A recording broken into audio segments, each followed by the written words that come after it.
Look, it's been quite interesting.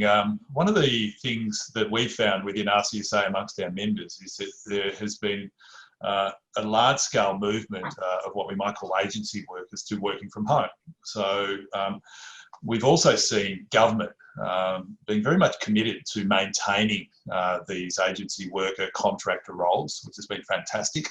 And we've seen in circumstances where those clients have not been able to sustain the supply of agency workers, we've seen many of our members, especially the larger ones who have diversity in their client mix, the ability to transition workers from one segment to another.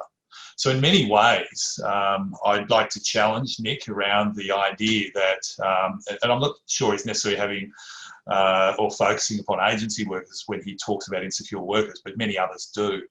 What we're finding here is that the flexibility, the capacity to adapt, and the ability to transition, use that word pivot, which seems to be the new word, is inherent in what many of our members are doing, which has held them in relatively good stead. Now, of course, there are some of our members that supply into the highly affected industries, and they are relatively one-dimensional. They've been hit really hard.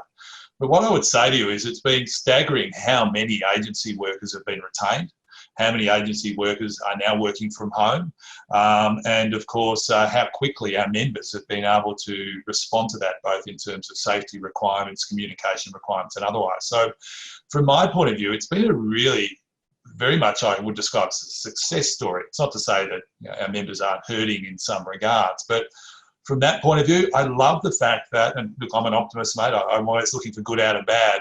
I love the fact that this economic shock, this massive disruption is creating a focus upon total workforce management.